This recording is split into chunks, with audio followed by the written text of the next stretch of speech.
Possible to crack NEET in just 1 month? अगर आप NEET 2025 की प्रिपरेशन कर रहे हैं और अभी तक आपकी प्रिपरेशन पूरी नहीं हुई है, आप अपने सिलेबस को लेकर के अनश्योर हो कि वो आप एक्चुअल में कंप्लीट हो चुका है या नहीं हो चुका है, अगर मॉक टेस्ट में आपके 300 प्लस मार्क्स नहीं आ रहे हैं, तो इट इज कंप्लीटली श्योर कि आपके माइंड में ये डाउट हर रोज आता है कि अभी जो लास्ट के 1 मंथ बचे हैं, अगर इस मंथ में आप फुल्ली डेडिकेटेड हो करके नीट 2025 की तैयारी करते हो तो क्या आपका नीट क्रैक हो पाएगा?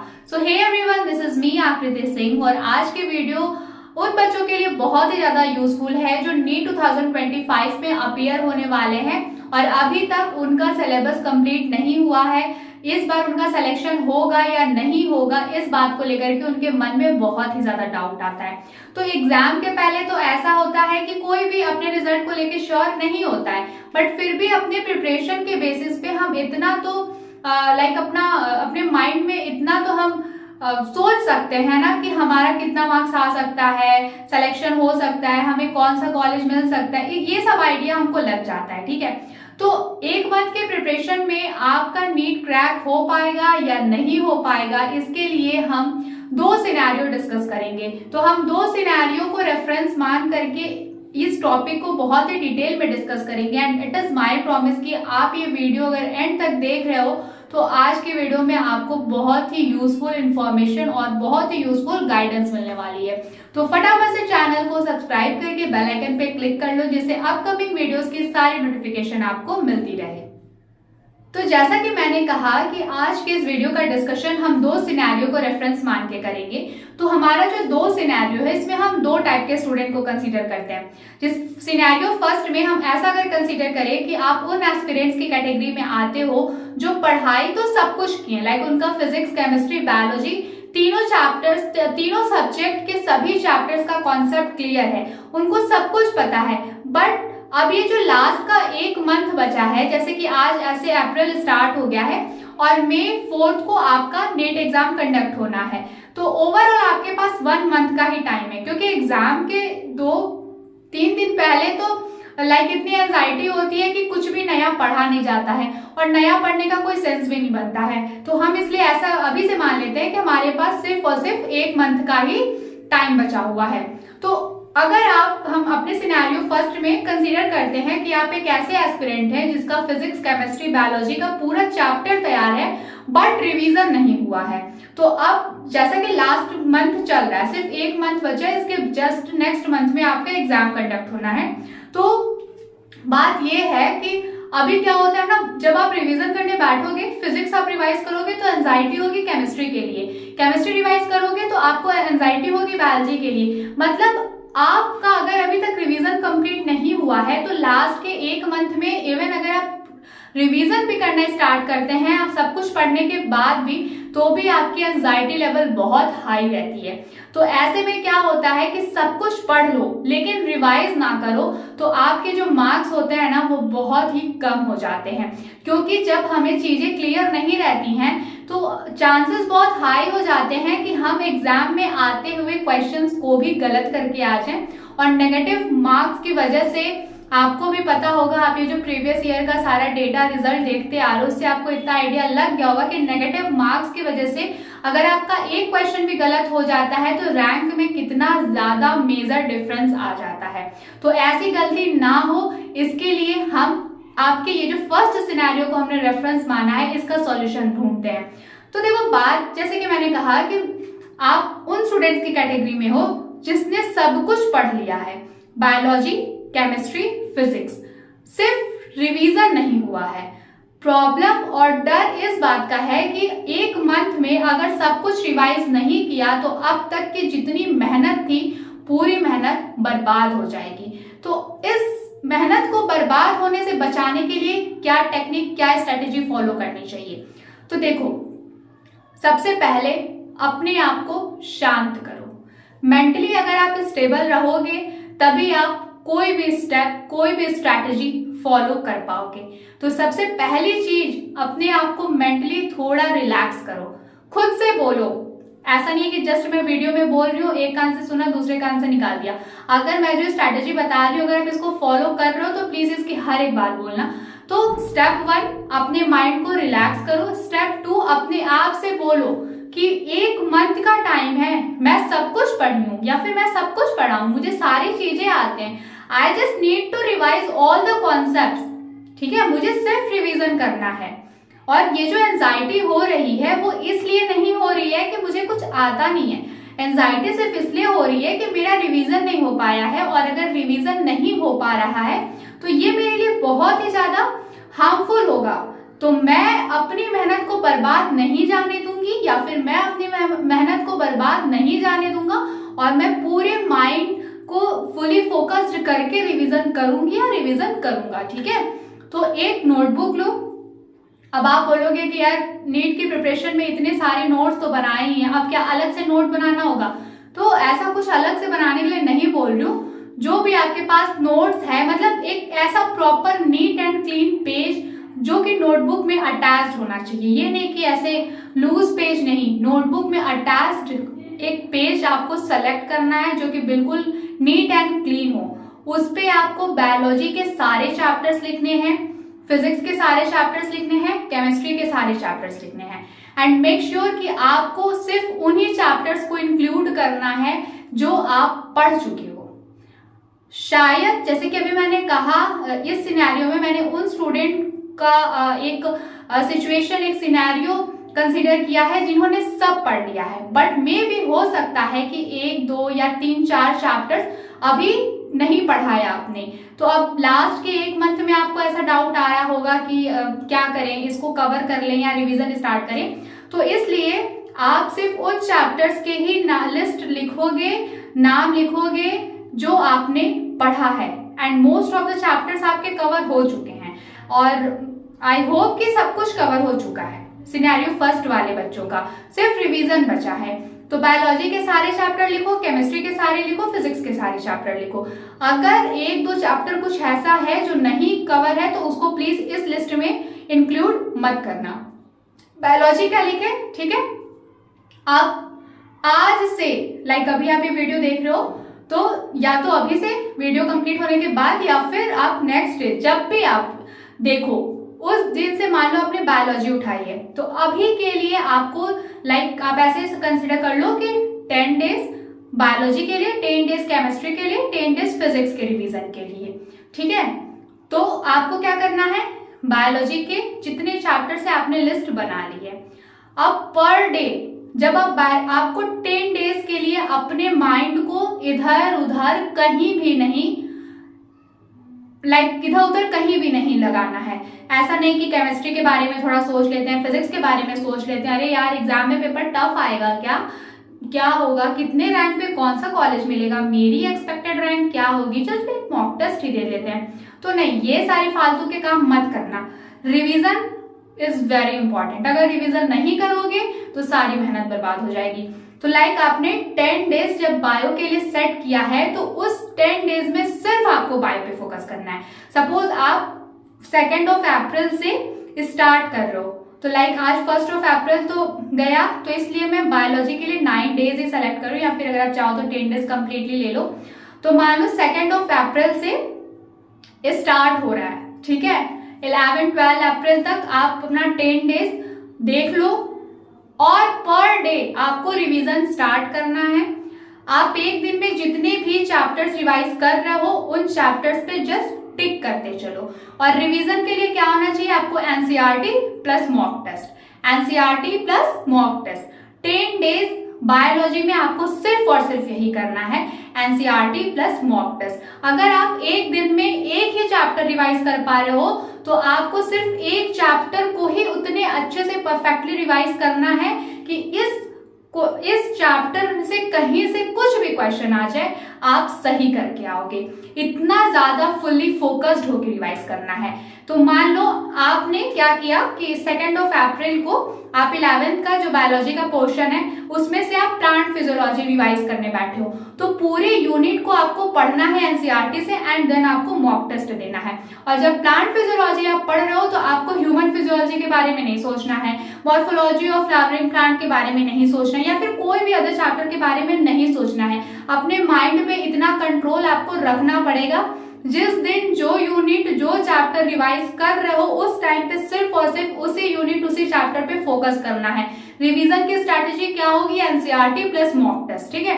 तो 10 डेज लाइक आपने 2 अप्रैल से 12 अप्रैल तक जो 10 डेज अपने लिए सेट किया है, अब वो जैसे मैं बायोलॉजी बोल रही हूँ, बट आप अपने अकॉर्डिंग देख लो कि आप पहले फिजिक्स रिवाइज करना चाहते हो, पहले केमिस्ट्री रिवाइज करना चाहते हो, या फिर पहले बायोलॉजी रिवाइज करना चाहते हो। बट आपको जस्ट 10 डेज ही मिलेंगे, क्योंकि आपको भी पता है कि अब टाइम नहीं बचा है, सिर्फ 1 मंथ का टाइम है, ठीक है। तो आपको 10 डेज इस तरीके से बायोलॉजी पढ़नी है।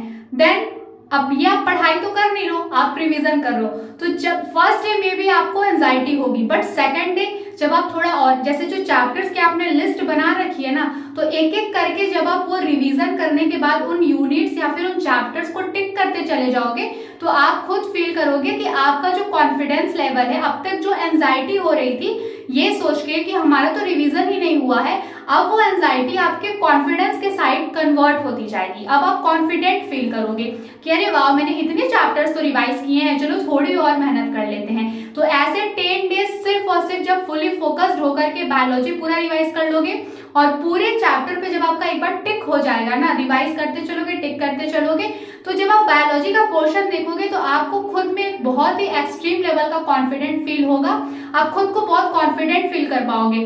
तो ये सब क्या होगा ना कि आपकी एंजाइटी को रिड्यूस करेगा, और आपकी जैसे ही एंजाइटी रिड्यूस होगी वैसे ही आपकी प्रोडक्टिविटी इंक्रीज हो जाएगी।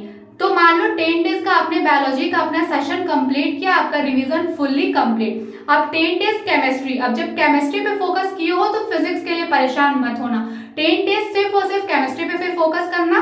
फिर रिवीजन का सेम स्ट्रैटेजी है आपका एनसीईआरटी, या फिर आपने वीडियो लेक्चर्स देख करके जो भी नोट्स वगैरह बनाए हैं उस नोट्स को पढ़ना है, प्लस मॉक टेस्ट देना है। आपको चैप्टर वाइज मॉक टेस्ट देना है, क्योंकि अगर आप चैप्टर वाइज मॉक टेस्ट नहीं दे रहे हो, तो अगर आप टेस्ट नहीं दे रहे हो तो आप अपने आप को एनालाइज नहीं कर पा रहे हो, और अगर आप अपने आप को एनालाइज नहीं कर पा रहे हो, डायरेक्टली एग्जाम में बैठोगे तो वहां पे जब प्रैक्टिस नहीं रहेगी तो ऑब्वियस सी बात है कि आपका परफॉर्मेंस भी उतना अच्छा नहीं होगा। तो बेटर है कि प्रैक्टिस करके जानिए।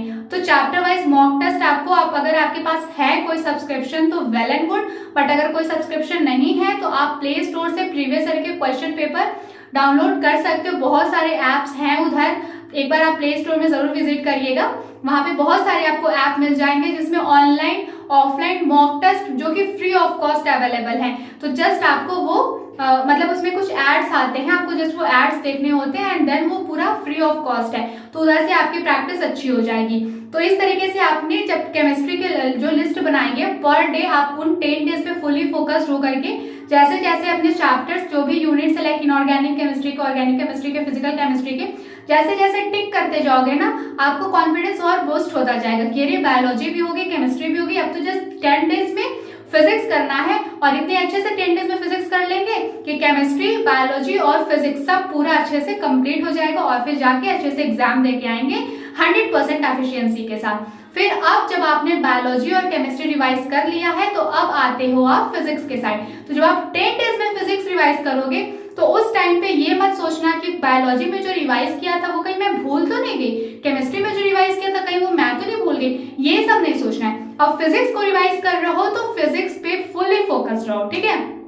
तो इस तरीके से अगर आप करोगे, फिजिक्स का क्या है, फिजिक्स में आपको थियरी तो पढ़नी नहीं है, फिजिक्स में आपको न्यूमेरिकल्स ही सॉल्व करने हैं, तो इट्स बेटर कि आप डायरेक्टली मॉक टेस्ट फिजिक्स में दो, ठीक है। फॉर्मूलाज वगैरह रिवाइज करो और डायरेक्टली 10 डेज अच्छे से मॉक टेस्ट दे लो फिजिक्स का, तो आपका पूरा फिजिक्स का रिवीजन, मॉक टेस्ट सब साथ में हो जाएगा। लाइक केमिस्ट्री और बायोलॉजी में क्या था, आपको थियरी पढ़नी थी देन मॉक टेस्ट देना था, बट फिजिक्स में क्या है, आपको न्यूमेरिकल बेस्ड ही तो क्वेश्चन सॉल्व करने हैं, फॉर्मूला बेस्ड न्यूमेरिकल्स लगाने हैं, तो बेटर है कि आप फॉर्मूला अच्छे से पढ़ लो एंड देन आप डायरेक्टली मॉक टेस्ट देते जाओ। तो डेली आपकी 10 डेज में क्वेश्चन प्रैक्टिस अच्छी होगी, जिस भी चैप्टर का मॉक टेस्ट आपका कंप्लीट हुआ उस चैप्टर के आगे टिक कर दो। इस तरीके से करके 10 डेज फुल्ली फोकस्ड हो करके आप अपना पूरा रिवीजन कंप्लीट कर सकते हो। तो अगर आप 30 अप्रैल तक ऐसे करके फिजिक्स, केमिस्ट्री, बायोलॉजी का पूरा रिवाइज कर लेते हो सिलेबस, देन आपका 4th ऑफ मई को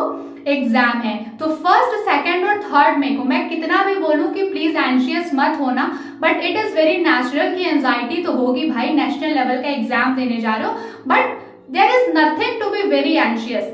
ठीक है, आपने जो कुछ रिवाइज किया है 3 दिन में, जस्ट आपको उन चीजों को देखना है, पढ़ना है, क्योंकि आपके माइंड में वो अच्छे से सेट हो चुका है। तो ये होनी चाहिए आपकी रिवीजन स्ट्रैटेजी।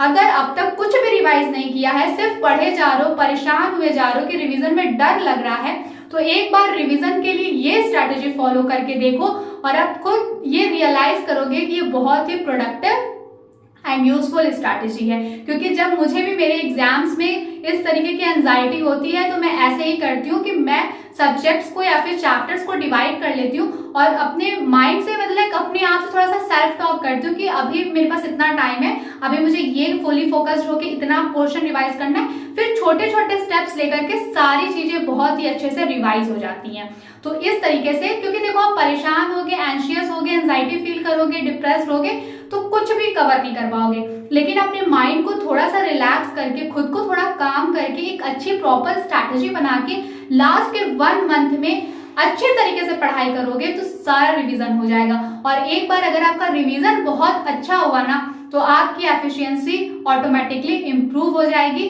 जिससे आप जब एग्जाम देने जाओगे तो आपकी परफॉर्मेंस भी बहुत अच्छी होगी एंड ओवरऑल अल्टीमेटली जो आपका रिजल्ट आएगा वो बहुत ही अच्छा होगा। तो ये था उन बच्चों के लिए जिन्होंने पढ़ा तो सब कुछ है बट एंजाइटी की वजह से वो कुछ भी रिवाइज नहीं कर पा रहे हैं। तो रिवीजन के लिए ये स्ट्रैटेजी फॉलो करो and let me know in the comment section कि इसका जो रिजल्ट है वो क्या आया। ठीक है, तो चलो अब डिस्कस करते हैं हमारे सेकंड सिनेरियो को। सेकंड सिनेरियो को थोड़ा ज्यादा फोकस्ड होकर सुनिएगा, क्योंकि सेकंड सिनेरियो में आपको थोड़ा सा एडमिशन के रिगार्डिंग भी गाइडेंस मिलेंगे। तो वीडियो के ये पार्ट बहुत ज्यादा इंपॉर्टेंट और यूजफुल है। तो देखो, सेकंड सिनेरियो में हम कंसीडर करते हैं उन बच्चों को जो पढ़ तो सब रहे हैं, बायोलॉजी भी कवर करने की कोशिश कर रहे हैं, केमिस्ट्री भी पढ़ने की कोशिश कर रहे हैं, फिजिक्स भी पढ़ने की कोशिश कर रहे हैं, सिर्फ 1 महीना बचा है लेकिन कुछ भी कवर नहीं हो पाया है। तो सिर्फ रैट रेस का पार्ट बनने का क्या ही फायदा है। मैं इसलिए बोल रही हूँ क्योंकि ये सिचुएशन 2023 के नीट के टाइम पे मेरी थी। मैं अगर आप मेरे साथ मेरे चैनल पे पहले से कनेक्टेड हो तो आपको पता है कि बीएससी नर्सिंग करने के पहले मैं एक नीट एस्पिरेंट थी, बट लॉकडाउन में ऐसा सिचुएशन क्रिएट हुआ कि मुझे मेरी प्रिपरेशन बीच में ही ड्रॉप करके बीएससी नर्सिंग में एडमिशन लेना पड़ा। और उसके बाद भी मैंने बहुत कोशिश करी कि 1-2 अटेम्प्ट्स मैंने दिए कि मैं कर लूं, बट बीएससी नर्सिंग का करिकुलम इतना ज्यादा हेक्टिक था कि नीट क्रैक करना पॉसिबल नहीं हुआ। बट ठीक है, वो अभी छोड़ो। तो 2023 में ऐसा था कि मेरे बीएससी नर्सिंग के सेमेस्टर एग्जाम जस्ट कंप्लीट हुए थे और मेरे पास बहुत ज़्यादा टाइम नहीं था। मई में यूजुअली एग्जाम होता है और मार्च में मेरा सेमेस्टर एग्जाम खत्म हुआ था, तो मेरे पास जस्ट ये अप्रैल बचा हुआ था। तो उस टाइम पे मेरे मन में ये था कि मुझे नर्सिंग तो ड्रॉप करना है, मुझे एमबीबीएस लेना है या बीएमएस लेना है, कुछ भी मिल जाए बट मेरे को लेना है। तो मैं सब कुछ पढ़ने की कोशिश कर रही थी और एट लास्ट क्या हुआ, मेरा जो पोर्शन पहले से कवर था वो भी मैं रिवाइज नहीं कर पाई और मेरे मार्क्स बहुत ही कम आए एंड फिर मैं बिल्कुल डिमोटिवेट हुई। और चलो ठीक है, अभी फिलहाल मैं final year BSc nursing student हूँ, ये सारी बातें बाद में डिस्कस करेंगे। अभी मैं आपका सिनेरियो थोड़ा क्लैरिफाई करती हूँ। तो देखो, अगर आप भी ऐसे रैट रेस का पार्ट हो कि बायोलॉजी भी कवर करने की कोशिश कर रहे हो, केमिस्ट्री भी कवर करने की कोशिश कर रहे हो, फिजिक्स भी कवर करने की कोशिश कर रहे हो, बट कुछ कवर नहीं हो रहा है, तो सुनो, रुक जाओ, खुद से पूछो कि क्या आप 1 मंथ में सारी चीजें कवर कर लोगे। अगर आंसर मिलता है हाँ, देखो रियलिटी वाला क्वेश्चन पूछना और रियलिटी वाला ही आंसर सुनना। खुद को जस्ट खुद को झूठा होप देने के लिए या खुद को जस्ट सेटिस्फाई करने के लिए गलत आंसर नहीं। मन से आवाज आएगा आपको, अब तक आपका जितना कुछ भी प्रिपेयर हुआ है उसके बेसिस पे आपके दिल से आवाज आएगी कि नहीं यार, 1 मंथ में सारी चीजें कवर नहीं हो पाएंगी। तो सुनो, करना क्या है, अब 2 चीजें हो सकती हैं। अगर आपका अभी तक कुछ प्रिपेयर नहीं हुआ है तो आपके पास 2 ऑप्शन होगा। पहला ऑप्शन तो ये कि आपको नेक्स्ट ईयर शायद फिर से अटेम्प्ट देने का आपके पास मौका हो, तो वेल एंड गुड। बट अगर आपका 26 में अटेम्प्ट देने का कोई चांस नहीं है, जो करना है आपको इसी में करना है, तो मैं आपको अब 1 मंथ की ऐसे स्ट्रैटेजी बताने जा रही हूँ जिसको आप अगर कर लोगे तो आपके 400 अप टू 400 तक मार्क्स आ जाएंगे। और अगर आप अप टू 400 तक मार्क्स ले आते हो तो आपको BAMS, ठीक है, BAMS बहुत ही अच्छा है भाई। अगर MBBS आपको नहीं मिल रहा है तो आपको परेशान होने की जरूरत नहीं है। अगर आप किसी अच्छे प्राइवेट कॉलेज से BMS कर लेते हो तो भी आप एक बहुत अच्छे डॉक्टर बन सकते हो, क्योंकि BMS भले ही अंडररेटेड है, बट अगर आप पोस्ट ग्रेजुएशन जब करते हो BMS के करने के बाद, तब आपकी जो वैल्यू है और आपका सोर्स ऑफ इनकम है बहुत ही ज्यादा अच्छा हो जाता है। तो BMS में करियर कैसे स्टैब्लिश करना है, BMS का स्कोप क्या होने वाला है इन फ्यूचर, ये सारी पॉइंट्स पे भी हम डिस्कस करेंगे नेक्स्ट वीडियोस में, किसी और वीडियो में। बट अभी के लिए अगर आप सब कुछ इधर उधर भाग रहे हो तो रुक जाओ, BMS करने की सोच लो। अगर आप कोशिश ऐसी करो लास्ट के एक, अगर आपके पास देखो नेक्स्ट अटेम्प्ट देने का चांस है तब भी अब मैं जो स्ट्रैटेजी बताने जा रही हूँ वो आपके लिए यूजफुल है, या फिर अगर आपका नेक्स्ट ईयर अटेम्प्ट नहीं देना है, आपको इसी साल एडमिशन लेना है, आपको चाहे जो भी कोर्स मिले, तो मैं जो स्ट्रैटेजी बताने जा रही हूँ उसको फॉलो कर लो। अप टू 400 तक मार्क्स आ जाएंगे तो BMS का एक अच्छा प्राइवेट कॉलेज मिल जाएगा। मन लगा के BMS कर लेना, मन लगा के BMS करोगे फिर अच्छे से आपका क्या करना है, PG एग्जाम के लिए क्रैक करना है, उसमें इतने अच्छे नंबर ले आना कि गवर्नमेंट कॉलेज से PG कर लो, फिर अच्छी सक्सेसफुल डॉक्टर वाली लाइफ जीना, पेशेंट को ट्रीट करना, ठीक है, पेशेंट का ट्रीटमेंट करना, खुद के ऊपर प्राउड फील करना और एक अच्छी हैप्पी वाली लाइफ एंजॉय करना, ठीक है। तो करना क्या है, देखो एक मंथ में आपको सिर्फ और सिर्फ उतना ही पढ़ना है, उतना ही रिवाइज करना है जितना आप कर सकते हो। सबसे पहले आप भी एक नोटबुक लो। वीडियो के स्टार्टिंग वाले पार्ट में सिनेरियो फर्स्ट में भी जो बच्चे थे, मैंने उस सिनेरियो के बच्चों को भी कहा था कि एक नोटबुक लो, बट उनमें ये था कि उनको सारे चैप्टर्स के नेम लिखने थे, क्योंकि उनका सब कुछ पूरा है, तैयार है, उनको जस्ट रिवीजन करना है। लेकिन सिनेरियो 2 में हम उन बच्चों का डिस्कशन कर रहे हैं जिनका कुछ भी पूरा अच्छे से तैयार नहीं है। तो आपको एक नोटबुक लेनी है, बायोलॉजी का सेक्शन, केमिस्ट्री का सेक्शन, फिजिक्स का सेक्शन बनाना है, ठीक है। तो बायोलॉजी के सेक्शन में आप उन चैप्टर्स के नेम लिखो जो आपका तैयार है। केमिस्ट्री के सेक्शन में भी आपको सेम करना है, सिर्फ उन्हीं चैप्टर्स का नाम लिखना है जो आपका तैयार है। फिजिक्स में भी उन्हीं चैप्टर्स का नाम लिखो जो आपका तैयार है। अगर अब तक कुछ भी अच्छे से तैयार नहीं है और आप किसी भी चैप्टर को लेकर के श्योर नहीं हो, तो मैं जो चैप्टर्स बताने जा रही हूँ उन चैप्टर्स को इस लिस्ट में इंक्लूड करो और इस एक मंथ में अच्छे से पढ़ो। ट्रस्ट मी, आपको अच्छा कॉलेज मिल जाएगा, गवर्नमेंट नहीं तो एक अच्छा प्राइवेट जरूर मिल जाएगा, ठीक है। करना क्या है, बायोलॉजी तो आपको पूरी कवर करनी है। अगर आप अभी भी मन लगा करके 15 दिन NCERT biology plus mock test देते हो ना, हो जाएगा, बायोलॉजी आपका कवर हो जाएगा। क्योंकि अगर आप नीट के लिए प्रिपेयर कर रहे हो तो इतना तो श्योर है कि आपको बायोलॉजी में आपके कुछ चैप्टर्स तो प्रिपेयर होंगे ही होंगे। ऐसा नहीं है कि आपका बायो बिल्कुल भी तैयार नहीं है। कुछ मैं इतना तो मान सकती हूँ कि अप टू 50 या अप टू 60% आपकी बायोलॉजी पूरी तैयार है। तो बायोलॉजी में आप अपना टारगेट सेट कर लो कि अब से लेकर के 15 दिन तक, लाइक आपको 2 अप्रैल से अगर आप स्टार्ट कर रहे हो तो उसके नेक्स्ट 15 दिन तक बायोलॉजी आपको पूरी मन लगा के पढ़ना है और बायोलॉजी का एक एक चैप्टर तैयार करना है। 15 दिन एक बायो स्टूडेंट हो, ठीक है, आप एक बायोलॉजी के स्टूडेंट हो, डॉक्टर बनने का सपना देख रहे हो, नीट में अपीयर होने जा रहे हो, तो अपने अंदर इतना पोटेंशियल तो रखो कि 15 दिन में पूरी बायोलॉजी की NCERT पढ़ लेंगे। जरूरी है, हमको 15 दिन में कवर करना है क्योंकि इस बार कॉलेज चाहिए। तो 15 दिन में बायोलॉजी का ये टास्क खुद को दो कि 15 दिन में पूरी NCERT पढ़ डालेंगे। पूरा NCERT पढ़ना है, ठीक है, सुबह उठो रात तक पढ़ो, लेकिन पढ़ो, पढ़ना पड़ेगा आपको। सुबह उठ जाओ, रात तक पढ़ो, NCERT पूरी एक एक लाइन रीड करो और जिस दिन जो चैप्टर तैयार कर रहे हो उसी दिन उस चैप्टर का आपको मॉक टेस्ट देना है। जिस दिन जो चैप्टर तैयार कर रहे हो उसी दिन उस चैप्टर का मॉक टेस्ट देना है। मॉक टेस्ट कैसे मिलेगा आपको, प्ले स्टोर पे जाओ, प्रीवियस ईयर के क्वेश्चन पेपर डाउनलोड करो, ऐप होता है बेसिकली, और उन ऐप्स में प्रीवियस ईयर के क्वेश्चन पेपर के बेस्ड पे मॉक टेस्ट होते हैं चैप्टर वाइज, तो उन चैप्टर वाइज मॉक टेस्ट को अटेम्प्ट करो। 15 दिन की बायोलॉजी आपको कैसे करनी है, एनसीईआरटी पढ़ना है और चैप्टर वाइज मॉक टेस्ट देना है, ठीक है। 15 दिन बायोलॉजी तो पूरी कवर करनी है। बायोलॉजी का सेक्शन कितना होता है, 360 मार्क्स का होता है।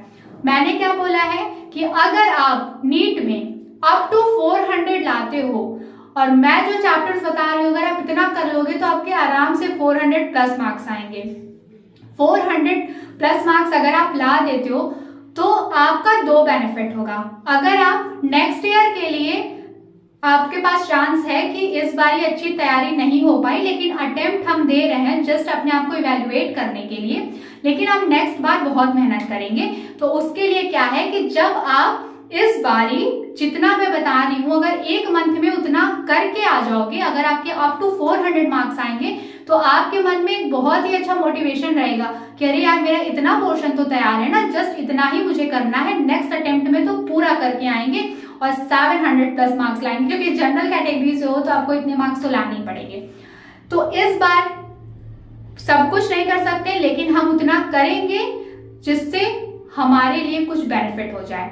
तो जो बच्चे नेक्स्ट अटेम्प्ट के लिए सोच रहे हैं प्लस वो बच्चे जो नेक्स्ट अटेम्प्ट के लिए नहीं दे सकते, उनको इसी बार कॉलेज लेना है, तो उन दोनों के लिए मैं बता रही हूँ पूरी बायोलॉजी पढ़ लो।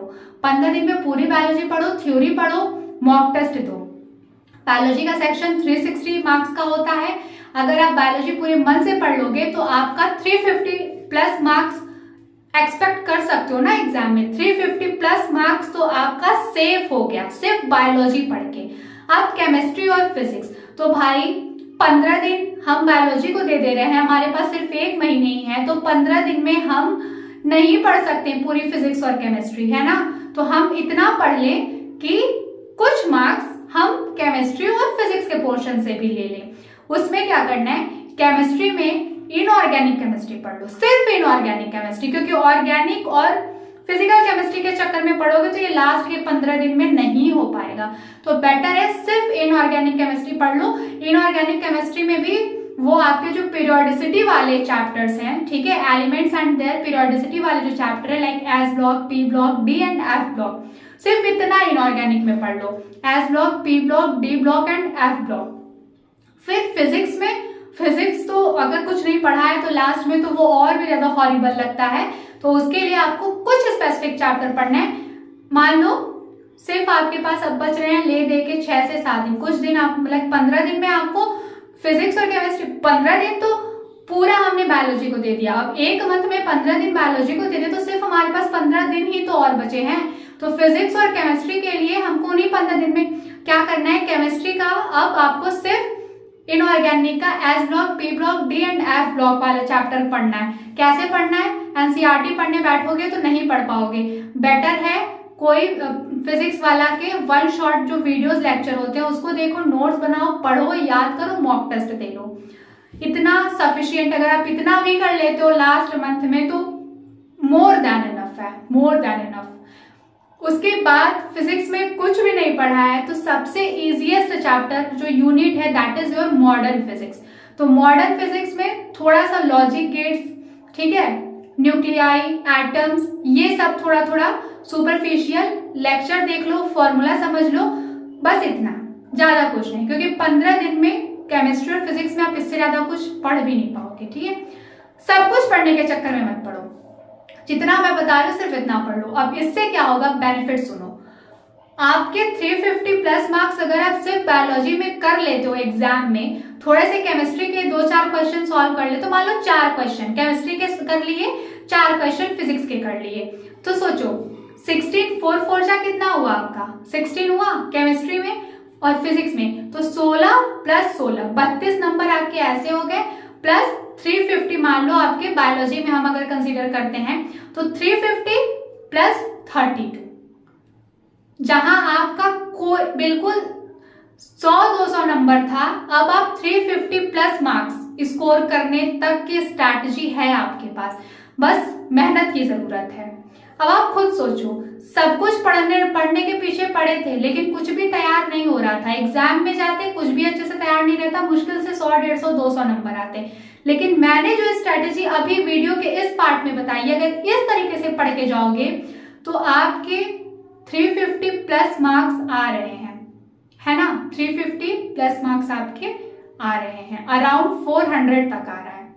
मैं तो 4 मार्क्स का ही जस्ट लाइक 4 क्वेश्चन का ही, 4 क्वेश्चन केमिस्ट्री और 4 क्वेश्चन फिजिक्स, क्योंकि ऑब्वियस ही बात है आप उतना पढ़ नहीं पाओगे लास्ट के जस्ट 15 दिन में। तो ठीक है, हम इतना ही लाइक 16 मार्क्स आपके इसमें से और 16 मार्क्स आपके फिजिक्स केमिस्ट्री, ऐसे ऐसे करके 32 मार्क्स अगर आप उधर से ले आते हो, 350 मार्क्स अगर आप बायोलॉजी का, अब दोनों को आप कंबाइन कर दो, 382 मार्क्स हुए।